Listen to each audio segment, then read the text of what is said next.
Sorotan terkini berita 757. Siasatan polis mendapati ibu kanak-kanak yang maut dalam kebakaran di PPR Kampung Muhibbah, Bukit Jalil pada Isnin tiada di rumah ketika kejadian malang itu berlaku. Ketua Polis Daerah Ceras, Asisten Komisioner Muhammad Rosdi Daud berkata, pihaknya menerima laporan kejadian itu pada 3.40 petang dan mengesahkan kematian seorang kanak-kanak lelaki berusia 4 tahun.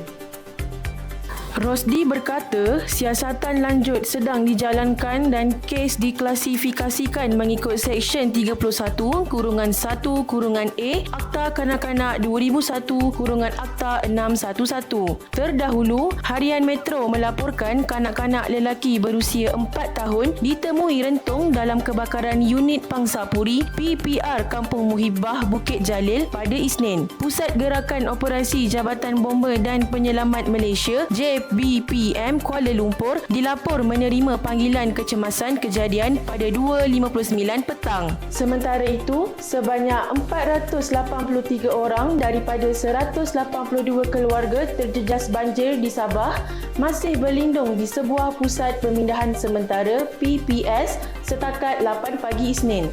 Sekretariat Pengurusan Bencana Negeri Sabah dalam kenyataan memaklumkan bahawa jumlah itu menurun berbanding 557 orang daripada 172 keluarga berdasarkan rekod pada 8 malam Ahad.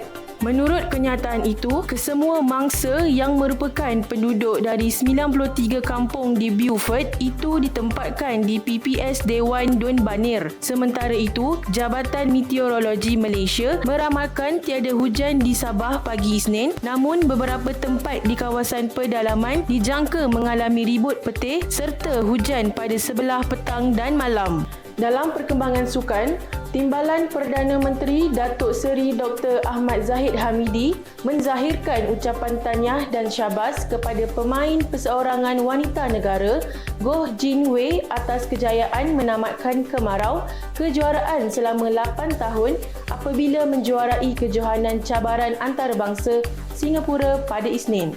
Zahid berkata, kemenangan itu amat bermakna bukan sahaja buat pemain berkenaan, malah kepada seluruh rakyat Malaysia yang mengikuti perjalanan penuh liku atlet itu yang tidak pernah mengenal erti putus asa. Kejayaan itu menyaksikan pemain ranking ke-55 dunia berkenaan meraih gelaran sulung Persekutuan Badminton Dunia BWF sejak menjuarai cabaran antarabangsa Orleans di Paris pada 2016. Sebelum ini, pemain berusia 26 tahun itu turut meraih pingat emas perseorangan wanita Sukan SEA 2017 di Kuala Lumpur, emas Sukan Olimpik Remaja 2018 di Buenos Aires serta muncul juara kejohanan dunia remaja sebanyak 2 kali pada 2015 dan 2018.